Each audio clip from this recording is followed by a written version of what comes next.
Hi everyone and welcome to this webinar. We're just waiting for our guest speaker, Bette, to join us. Can you just let me know if you can hear me okay?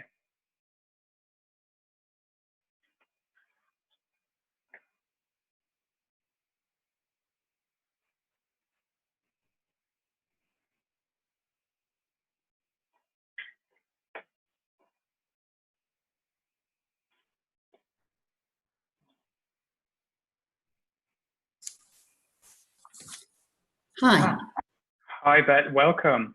Can you hear me? Yes, you can. Obviously. Yes, I can hear you, I can see you. Great, welcome. So we've got a few people joined. We'll just wait a little bit for a few more people to be able to join. Okay. But there's people in the room already, which is great.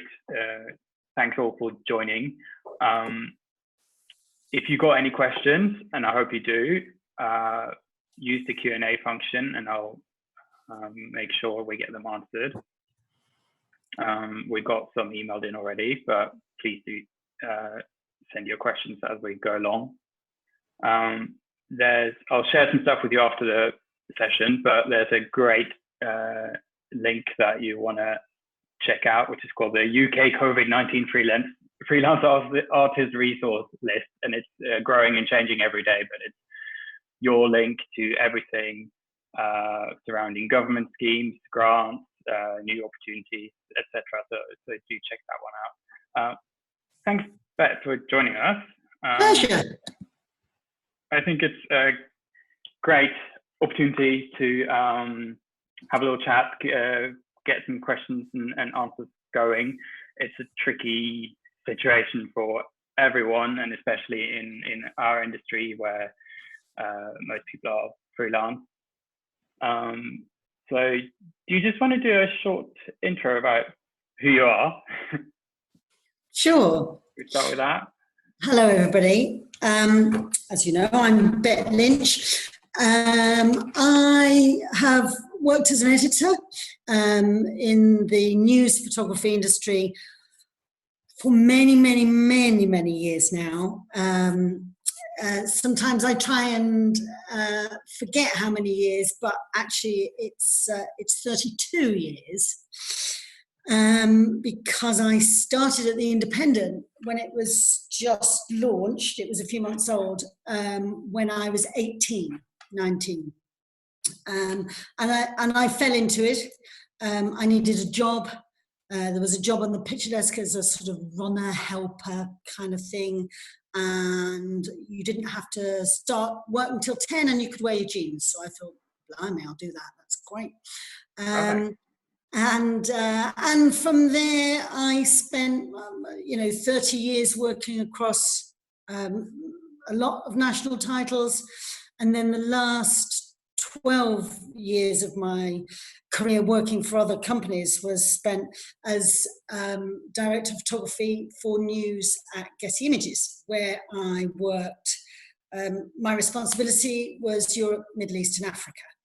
And within that, I kind of managed a team of about 15 staff photographers, most of whom were based in the UK, but some throughout the other territories. And then a group of freelance photographers who worked just as members of my team. And then as we got wider and wider out geographically normally, then to sort of contributors. So yes, I suppose you could say photographically I've been around the block a bit. And now I left Getty 2 years ago and I formed my own agency called 29. And basically within that, I go into companies. It doesn't matter who they are, but I have worked in the last year with some charities, and I help them create and understand a stronger photographic identity. I help them with their visual storytelling. I look at how they should be showing the work that they're doing. Is it fit for purpose at the moment? I help them with even their visual representation on their websites. I worked with a company called CGL, a charity earlier this year, who were the most incredible charity working with addicts, but their website was just black and white pictures of men in suits. So we worked out how to change that to be more open and friendly to their possible clients. So that's who I am. We had a chat trying to plan this and kind of came up with some ideas about, you know, when, if the situation changes, however, you know, whichever direction it takes, photographers are going to need money, get back into work. And how do we approach that? You're quite knowledgeable, I'd say, about the business side of things in the photography world. To a degree, yeah. Yeah. So I guess it's about how we're getting those. Sure. I mean, it's tremendously difficult at the moment. Obviously, everybody's aware of that, and for most people.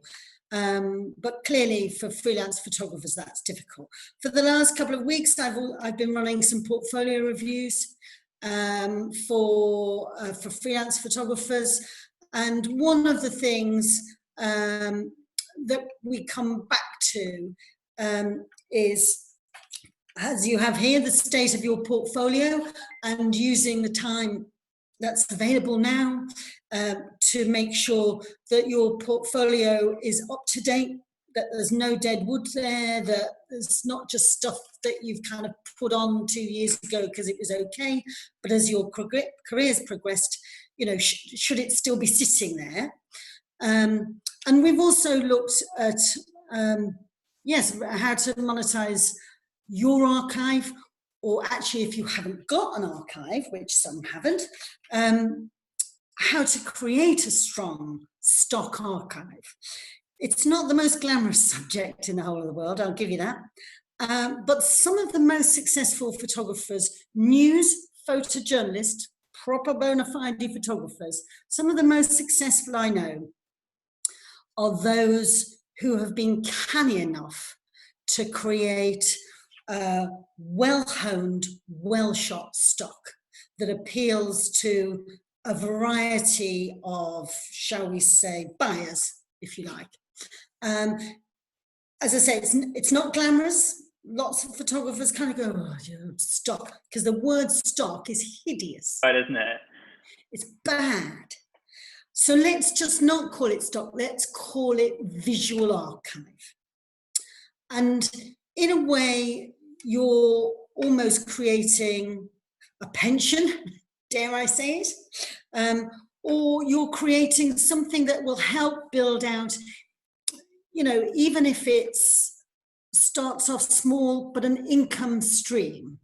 And I think that's really important for photographers, and some that young photographers especially either don't see the merit in or don't know how to go about doing it. It's so much more than women laughing eating salad. So Yes. It's so much more. If you haven't looked into it, well worth looking into. If you have an experience with it, good or bad, let us know in the comments. Yeah, yeah. Absolutely, and there's so many ways of approaching it. There's so many ways that don't have to be, as I say, your idea of stock photography is one that's going to make all of us go, oh my God, you know, nobody wants to shoot that. But if you're clever in your own style, you play around with it, there are 1,000,001 things that you can do to create your own archive that's visually very strong and is going to give you hopefully some form of revenue stream.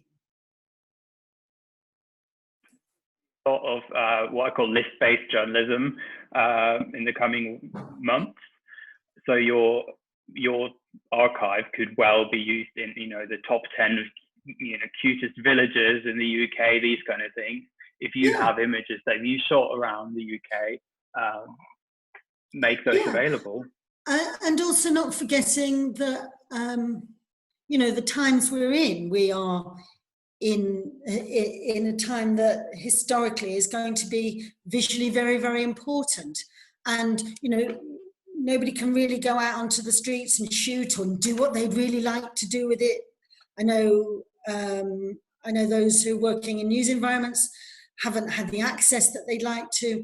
But really, in your stock photography, some very well shot, even signage that's going to test time, so that in 20 years' time they talk about the pandemic of 2020, or in 50 years' time, or, you know, all that stuff that's in the Holton archive of the Second World War or what have you, will become really important.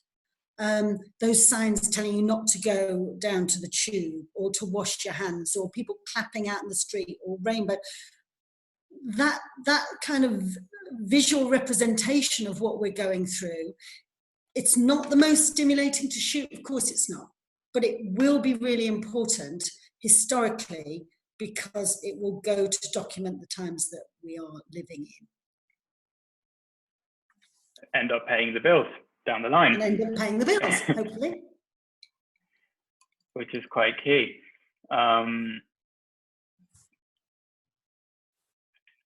We touched on when we were planning this is how do you approach going back to work when, you know, eventually lockdown is eased? Where do you go? What do you do? Well, you know, again, it's almost like you want to try and create a pipeline. I can't stress it enough that at the moment, in one respect, we're quite lucky in that everybody's at home, sort of working from home, but some people aren't working from home, and now's the time to try and grab the attention and to put in that sort of pipeline, if you like, of making sure your portfolio is up to date, is decent, gives a sharp representation of who you are, making sure that all your contacts are up to date. And in fact, you know, if you have a contact somewhere, and obviously they're not commissioning at the moment, that's all right, but just say hi to them, show them a piece of work, keep the contacts going. Don't let there have been a long break in a kind of, sorry, we all disappeared during COVID and now, ta-da, I'm back again. It is a real, I don't find it easy, LinkedIn, I have to say, and up until a year ago, I didn't use it at all. I didn't feel it was for me.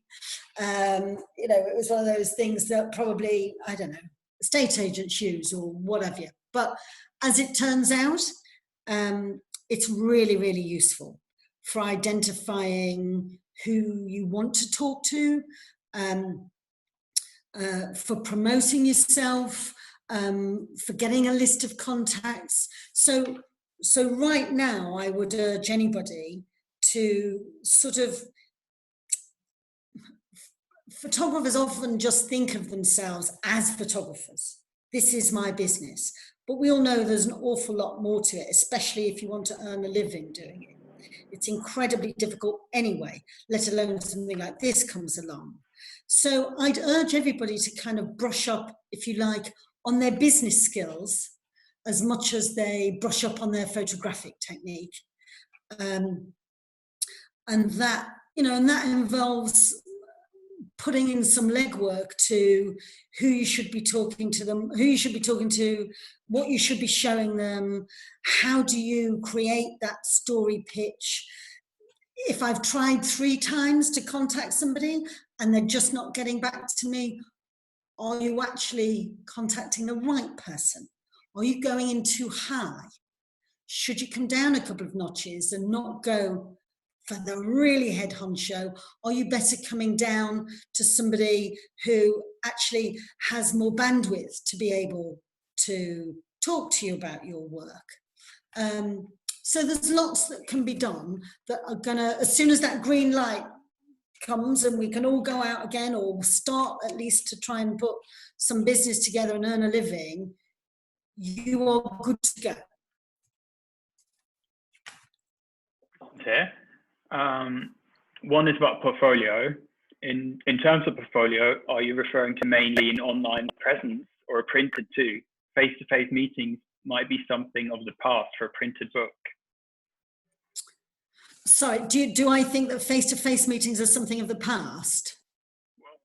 A portfolio, are you referring to an online presence or a printed one? An online presence, really.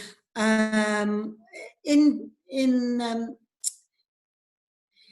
days gone by, and certainly in my world, because obviously I caveat all of this with the fact that I come from a very news editorial background. So I can't really speak of how business is done in terms of, you know, photography for books, industry, or what have you.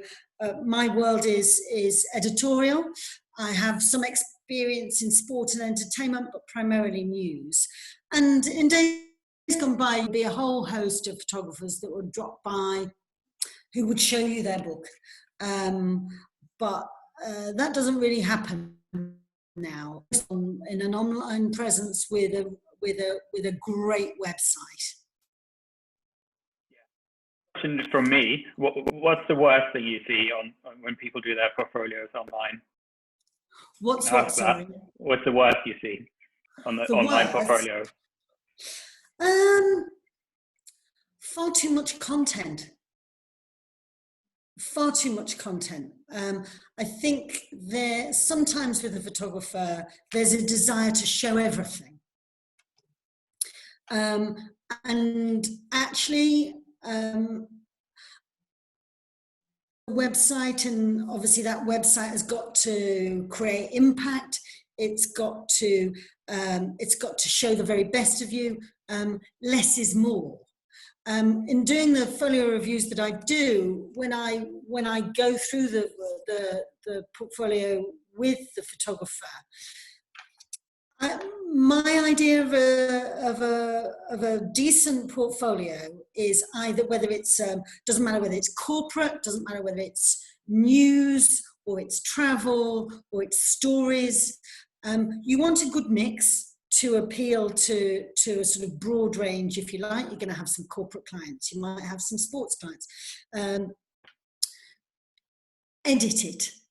When you've edited it, or you think you've edited it sufficiently, go back and do it again. Because there shouldn't really be anything on there, especially single images. I always say it should only be on your portfolio if you can see it on the front page of something. And it doesn't matter whether it's front page of Country Life or The Guardian or the FT or the Telegraph business section or Caravan Weekly. It has to be worthy of and create enough impact that you could see it on the front page, or more importantly, the editor looking at it could see. If there are endless pictures that are far too loose, that tell me nothing, I would be pretty brutal and I'd get rid of them, because as you know, it's difficult enough anyway to grab the attention of an editor. The last thing you want to do is, once you've got their attention, is lose them halfway through your site because they're just looking at far too much material. I know we spoke about that briefly. I'm sorry, I keep missing the first few words of each sentence, which is why I'm appearing to be deaf when I'm not actually, but could you repeat that? I was asking about video. Video, yeah. Video, that's something they need to include, I imagine, in their portfolio. Yes, I think so. I mean, look, if you don't shoot video, you don't shoot video. There's no point in saying, oh hell, I should include video. I'm not particularly good at it, but I'll just stick this on. Put onto your portfolio what is going to show the very best of you. If you only shoot stills, just put stills in. If you shoot video as well, and actually you can sell yourself in the quality of your video, then sure, absolutely, you must be represented by some video. But don't stick it on there just because somebody's told you to. If you don't feel confident or competent, that actually, if an editor rang you up and said, could you shoot this video assignment for me? Yeah, I can. Don't put it on.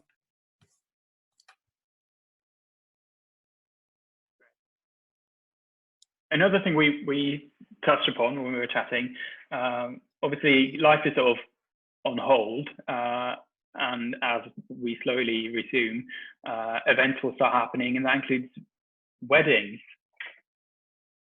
And that could be a good revenue stream. Yeah. Again, look, you know what? There's going to be a lot of people, I'm sure, looking at my face now, rolling their eyes. And I don't know the stage that anybody is at on this call in terms of their career and their levels of experience or what have you. But do you know what? Coming out of what we're coming out of with financial difficulties, in fact, I am in terms of my business as well. I would remain open to anything that is going to make you money. And so most photographers, you know, their ideal is going to be the fact that they're going to get a big fat commission off somebody that's going to, going to send them somewhere to cover a story that they've been hankering after, or they're going to, support them for 3 months to shoot a long form essay in something. Brilliant. But in the meantime, you've got to pay your rent. You've got to pay your bills. And back when I worked on papers, it was a picture editor who used to say to young freelance photographers, every morning when you wake up, you should know how much money you've got to earn that day. So today I need to earn £150, which covers my rent, this much of my bills, etc. And that equates to 150 quid. How am I going to do it? How am I going to earn £150 today? And that folds into your stock photography, creating an archive, a visually strong archive of material that editors are always going to want to drop into a page somewhere when they're talking about whether it's housing stock or cranes over London. But also, yes, weddings. I mean, do you know what? People pay a bloody fortune to have a wedding photographer. It's really not an easy job, but they do pay a fortune. And when the lockdown is over, there's going to be double the amount of weddings because everybody's had to cancel. So wedding photographers are going to be in short supply. You can only do one a week or one on a Saturday. So if you feel that, that yes, it's something that you would look at and is a few £1,000s per wedding, I would definitely put it into the mix of, how you're going to earn a bit of a living and how you're going to fund, if you're not lucky enough to have a commission or a grant, how you're going to fund the work that you really want to do, the work that is most stimulating. You need money to do that. Things won't be stimulating, but it will pay the bills. I just throw in there, I've done weddings, it's hard. But talk to someone who's done it if you're not sure if it's for you, and make sure you manage expectations before you throw yourself into that. That'll be my tip. We've got a couple more questions here. Sure. One is it okay to have a web page where on the one hand the photographic artwork and on the other hand commercial works or commissions, personal and commercial, I guess, on your website? So on one side you've got your commercial work, on the other side they've got what? Artwork, more personal. Photographic, artistic, yeah.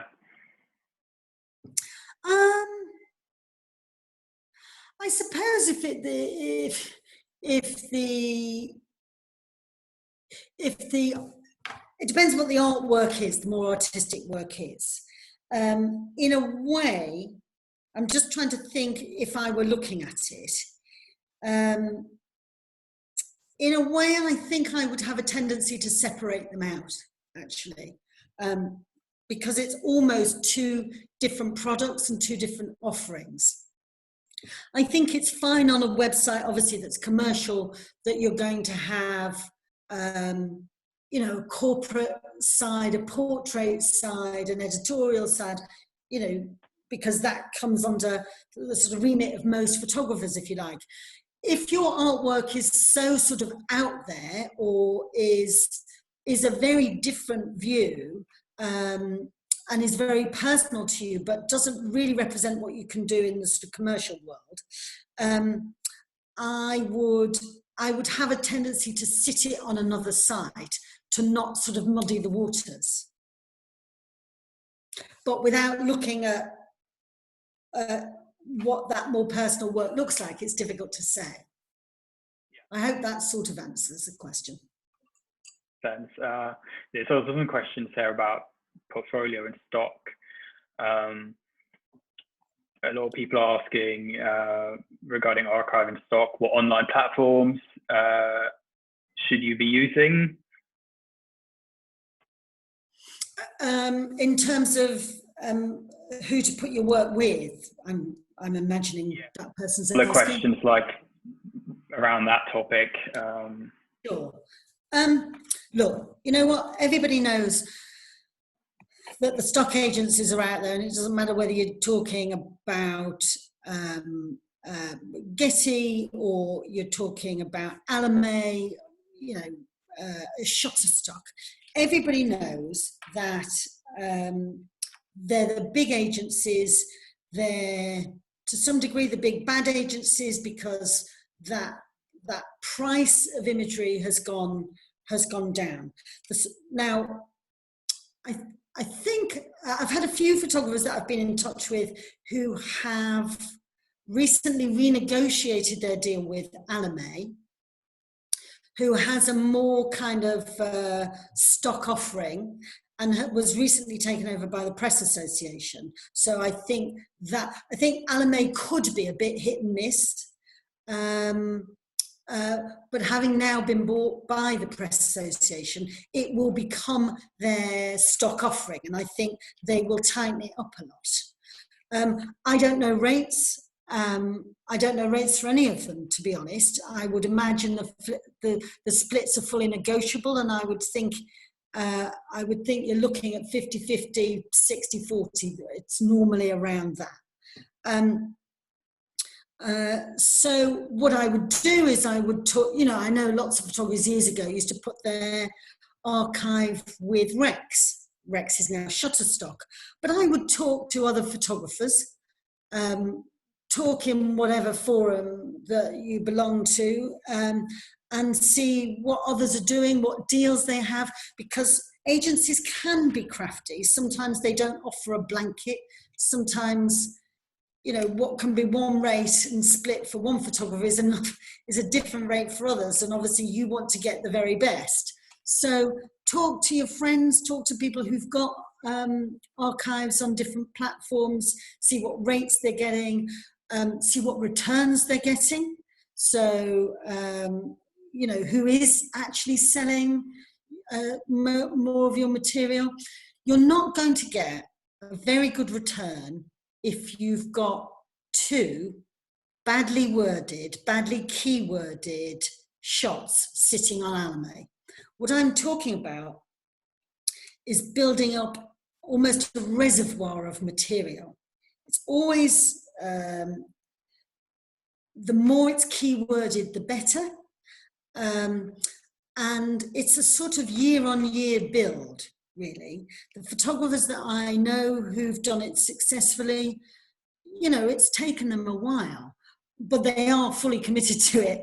And it doesn't matter whether they're if they're on holiday. It could be some harbour shots of, you know, a village in Greece. But again, to a level and degree whereby you can see it on the front page of the Guardian Travel at the weekend when they're saying, you know, which Greek island for you, and it's all idyllic, blah, blah, blah. A bit like your portfolio, be brutal. It has to be brilliant. There isn't room for wishy-washy editorial stock because it's just never going to get used.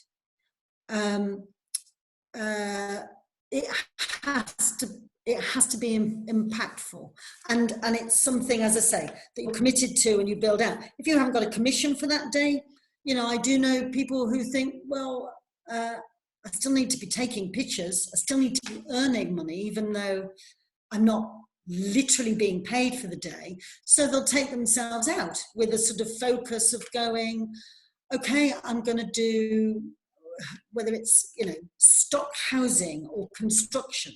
There's always a thing in editorial photography. Well, there's a thing anyway of you can tell how well a city is doing by how many cranes it has. When there's an awful lot of cranes on the skyline, you know a city is doing really, really well, and business is booming. And some really well shot skyline pictures or crane pictures, I promise you, week in, week out, those stories come round again and somebody is asking for a different kind of shot than the one they used last week, because we used that one by Dan Kitwood last week. We've got a different story on building this week, but we can't use the same one. And you pick a theme. As I say, it could be construction. It could be beautiful green spaces of London. I'm concentrating on London because obviously I live there. It could be anywhere. Beautiful green spaces of London. It could be theatre land at night. It could be offices at night, which actually get used remarkably well. You pick a theme, you go and shoot it, you come home, you edit, you file it. You haven't physically earned any money in your hand that day, but you've been out shooting and you've been building your archive. Questions here. How does one deal with syndications that happened when the photos are in the stock? When you say how do you deal with syndication, what do you mean? What do you mean by that? The question is, it maybe around do you sort of lose control of your images as you put them on the stock site? Yeah, of course. I mean, it was ever thus. You will always retain a copyright, but actually, what you're putting with an agency, you're effectively saying to them, you can sell this whichever way you like. And it could be that you go to your local bookstore one day and you go, blimey, there's that picture of that beautiful cottage in Devon that's on the front picture of the latest book by such and such an author. I didn't know that was happening. They don't actually have to ask your permission, I don't think. And this isn't, you know, I'm not an expert in syndication. I'm not an expert in sales. So in a way, yes, what you're handing over to them, you are saying, this is yours to sell. Now, providing you're not taking anything that's sensitive or, you know, it's got children in it or what have you, which none of this has, I would advise you to stay safe in terms of what you're submitting, that, you know, isn't going to cause offence to anybody should it ever end up on the front page of a magazine or a billboard ad, for instance. But yes, that's the very nature of putting your work with an agency, is they're going to sell it to you. They'll sell it for you to the highest bidder. There's another one here. Would you recommend approaching agencies or editors? Is it better to call or email? Is there a better and polite way to do it? How do you find how to find more advocate? I found this on the web, so is there a better and polite way? agencies, sorry about that, how to find more adequate agencies to our work and how to approach them. How to find more adequate agencies, was that? You approach agencies or editors, better to call email. I think that sums it up. Okay, all right. It's difficult, isn't it? It's really difficult trying to attract the attention of any editor or agency. Again, I would say, don't go to the top. Find out, and this is where LinkedIn comes in. Say, well, let's use The Guardian as an example. Or actually you wanted an agency, so let's use Getty as an example. It may well be that on LinkedIn you find out that Jay Davies is the DOP for news at Getty, or that Ken Minardis actually is the SVP of global content. Great. No, not great. Ken Minardis, with the best will in the world, is probably never going to reply to your message or email because A, mainly in days gone by, he'd have been on a plane going somewhere, or B, he will get thousands of requests for people to view his work, to be given 5 minutes of his time. Can you have a chat? Blah, blah, blah, blah. It's not possible. So you come down to Jay Davies, and Jay is the DOP. You could give him a try. But then if you come back down to Jay's assistant, who is Jane Sherwood, I think is still at Getty, she's going to be much more accessible. It will be part of her remit probably to be looking to find new talent that they haven't worked with before. She'll be much more open to having a coffee and a chat than Jay will, who will be busy directing the photographers and on the stories of the day and trying to, get all that content in, and he'll be more accessible than Ken will, who has no time whatsoever. So in LinkedIn, if you're looking at any agency, you need to have a look at who's on the desk, who's running what, and my advice would be to go with whoever looks like the sort of mid-ranking editor on that desk to reach out to. Now, it is difficult.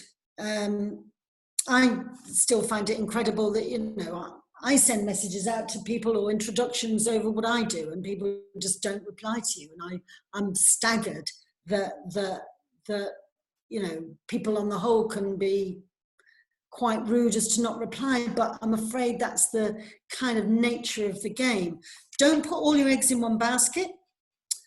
Go to a variety of agencies.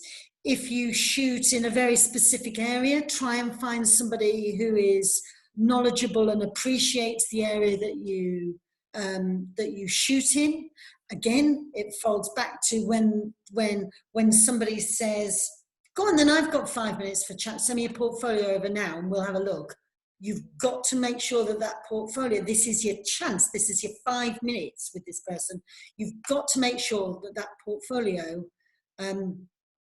shows you and your work to the very, very best advantage.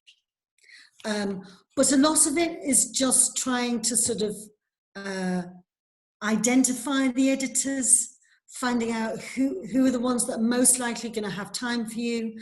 Don't go straight in there with a whole list of questions and great, what you can do for me. It's often pitching yourself in a sort of, what I can do for you. This is what I'm offering you. And have good reason. I mean, I still, 2 years later, I still get messages from lots of photographers saying, can you get me into Getty Images? No, I don't work there anymore. But also, that's, even if I did, that's not really the way to do it.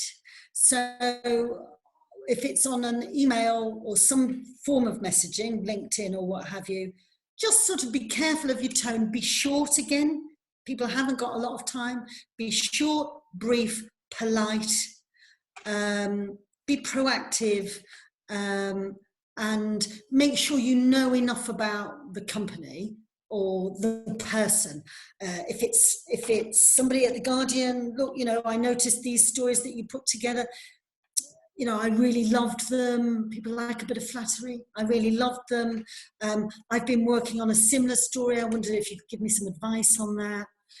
On the whole, I think providing you get the right person and they've got the time, most editors will like to help if they can in some way. It's establishing that connection. Once you have made that connection, try and keep that relationship going. To many photographers, their relationship with an editor can last a lifetime, really. An editor can be invaluable to you in working with you to grow your career into the place that where you want it to be, and can be a lifetime sort of support and sounding board, really. And you know, if you can establish that with somebody, doesn't matter the sector that you shoot in, you grow as a photographer with the editor because you're not going in too high. So the two of you grow together. And I've got photographers who I've mentored from when they were young out of college, who are now in their 30s, who don't, you know, they don't work for me anymore, who I'm still in contact with. I still look at their work. They'll still show me bits and pieces, ask me what I think, because I know them and they know me. We trust each other, and they know that actually I'll be honest with them. There's another question sort of related to that. How are you finding new photographers at the moment? Anyone we should be following? Well, I think somebody had a question about this earlier, but so I just spent the last year doing a project for ActionAid called Women by Women. And ActionAid in November of 2018 asked me to go along to see them. They're a global charity. They work specifically with women and girls in the global south. So they asked me to go along to see them because they didn't feel that their photographic identity was strong enough. And they were right, it wasn't. Like an awful lot of NGOs, their photography was based very much in an old school way.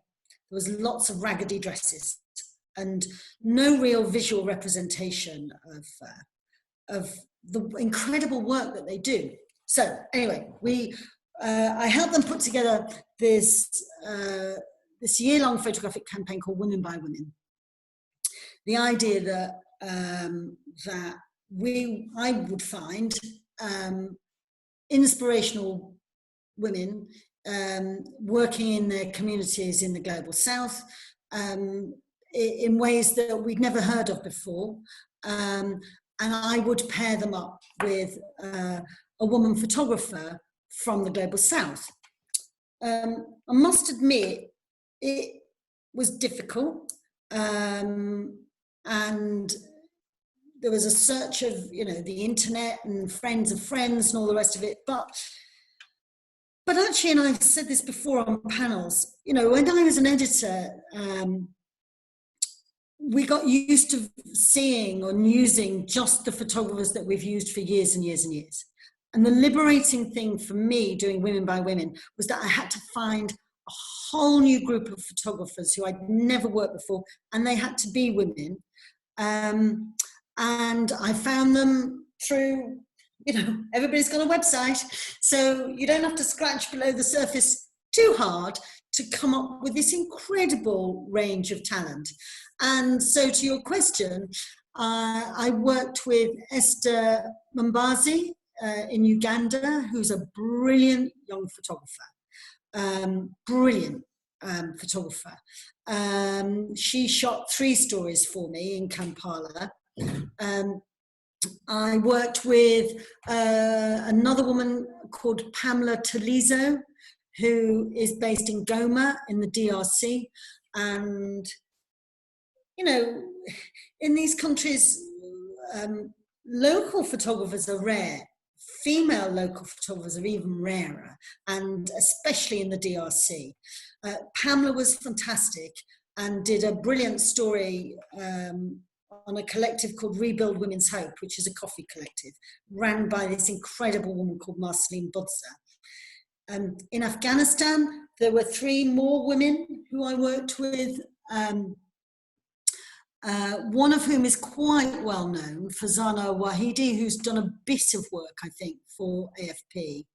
But Tamina Salim, I'd never seen her work before, and she was incredible. So my focus, because I've spent a year doing it, my focus has been on women photographers in the global south. And there is some incredible talent out there. And I've spent a little time, again, kind of mentoring as a kind, I haven't been mentoring, I've been chatting to them to see how they can make more of themselves, how they can put themselves in front of editors, how they can get their work recognized. And slowly but surely, you know, not through me, and, you know, there's a whole host of other people, they are gaining in reputation, which is a brilliant thing to see. No question here. It's kind of coming back to the stock websites. Besides the stock websites, where else would you recommend to monetize with your archive? To be honest, I'm not sure there is anywhere. I mean, we're seeing at the moment, obviously with lots of photographers wanting to try and boost their funds. There's a lot of sort of print sales and that kind of thing. And obviously, if your work, and this speaks to the person earlier about their work that sounded like it was more of a sort of artistic style rather than commercial. He or she, I don't know, did both. If you have got work that you think, actually, do you know what? There may be some print sale interest in this, then you should put that on your website. Lots of photographers do print sales. And I don't know how successful it is, but you know, who knows? It might be. But I would say at the moment the main revenue, because if you're thinking about all of those editors, and it doesn't matter whether it's, you know, whether somebody's working on a biography of Theresa May, I'm sure somebody is right now. They're going to want a front cover of Theresa May, aren't they? So it doesn't matter whether somebody's working on a book of Theresa May or a calendar of quaint English cottages or whatever it is, they are going to go to buy, I'm afraid, from those stock archive companies. And just to be really, really clear, because it could be confusing, if you go onto something like Getty, I'm not talking about stock as in stock sites like iStock per se. That's a very stylized woman drinking cup of tea sort of, you know, thing. I'm talking about editorial stock. It's very much editorial stock. So just for any confusion, I am talking about agencies that will have an editorial kind of stock section rather than a purely stock agency, because that's a whole different ballgame. Another question here. It's kind of coming back to the weddings. In case we need to work on something like weddings, if we're in an emergency to pay the bills, how do we get clients? Is there any platform for that? There must be. And how do you get clients? Mainly, I would say through, I don't know what age group of people I'm talking to, but I'd say mainly through word of mouth. You know, if you're a photographer and you have some form of social media, Instagram, Facebook, whatever it is, put out there that you're now doing weddings and put together a little gallery. It doesn't matter what it is, but obviously the people in it, put together so people can see your style, and just put something out there and see if you get any takers. Ultimately, nobody out there will know whether you've had any takers or not. So you haven't got to suffer that kind of, oh well, they didn't get any weddings out the back of that. Make a little post. There are certain websites, I think there's one, depending on regionality. I know one I think it's called the Independent Wedding Site or Group or something like that, where if it's in the West Midlands, they'll have venues, they'll have caterers, they'll have wedding photographers. So again, a bit of word of mouth. You know, your second cousin twice removed had to postpone the wedding in May. They're now getting married next May, but their photographer's already booked up. Well, step in. But to be clear, as you said, Torbjörn, it's difficult. I would take a look at some specific wedding photographer sites. A particularly brilliant wedding photographer is Bethany Clark. She's also an editorial photographer. She's done a lot of work for me. She and her husband, who's Matthew Lloyd, they're probably a perfect example, actually, of how you monetize. And if you are a working photographer, what does that look like? Matthew Lloyd's website and Bethany Clark's website will show you a range of what they do. And that goes from Beth shooting, in fact, they did my nephew's wedding. Beth shooting weddings, to Matt shooting a lot of corporate work, and that could be anything from a whiskey distiller to an Indian hotel chain. But the amount of work and style, both of them, their work is beautiful. Plus, they'll still take commissions. Matt did a job for me with CGL last year, doing some beautiful portraits. And they will have on their site a range of what they do. So, you know, take a look at their websites to see how two people who've gone, we take photographs that could be in any arena. We need to earn money. As a husband and wife, we've got 2 kids. What does that look like? And as I say, the amount of work, but the style that they've really honed in doing that speaks volumes. We can share the links in an email afterwards as well for that. Okay. There's a little tip here as well. Someone says AOP Find a Photographer is a useful tool for weddings as well. So one to check out. Great. I mean, Dave Thompson, who is a big sports photographer, I mean, Dave shot for everybody as a sport photographer for years and years and years.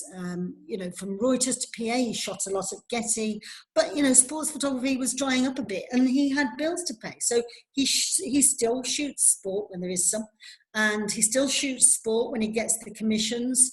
But he also blocks out a set amount of Saturdays or midweek, often weddings are midweek now, but he blocks out a set amount of time because he knows how many weddings he needs to shoot to earn X amount. So how many days is that? And then he blocks them out. And then the rest of the time is for, you know, the work that he probably finds not more stimulating, because I know he enjoys it, but, you know, the work that is traditionally where he always wanted to be.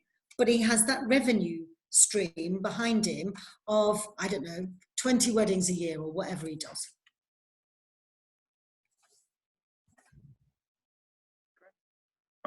I don't think we have any more questions on topics that we haven't covered.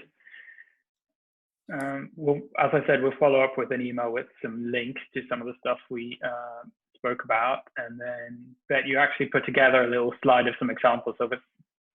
the type of stock that you've been talking about, so I can share that with everyone as well. Okay.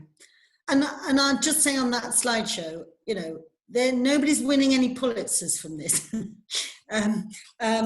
But I just put together a slideshow all by editorial photographers, all photographers that used to work for me or with me, I should say, and it ranges from, you know, holiday photographs to actually a very decent uncluttered headshot of the Duchess of Cambridge, when every time Sam Hussein goes on a press call, he makes sure he comes back with a picture of the Duchess of Cambridge that Hello magazine can instantly stick on their front page in terms of the shape and all the rest of it. I will say, if you see that very quickly, if you see that, when you look at that stock photography, halfway down it, you'll see some strange pictures of sandcastles with EU and UK and Union flags in them, and then some bunting with Union flags and EU flags. They were taken by Chris Furlong, who is an award-winning editorial news photographer. They made more money than any other editorial photographer for 2 years running at Getty Images. I think if we go up there, I put them there purely as an example. One was done, I think, on a beach somewhere on the northwest. The others were done in his back garden against a blue sky. And honestly, that set, there's obviously more of them, made more money than anything. You couldn't move at one point without seeing one of those pictures, even if it's like this on the BBC website for, you know, a small what's coming story. They were everywhere for 2 years.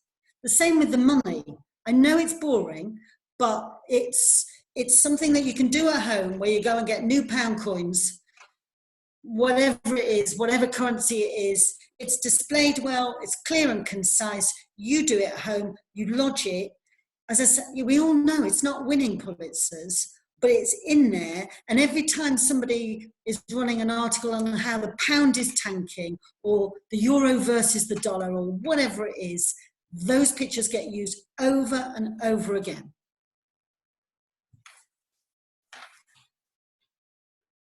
Thank you very much, Bette. Thanks. It's been great. Thanks for everyone for sending in your questions as well.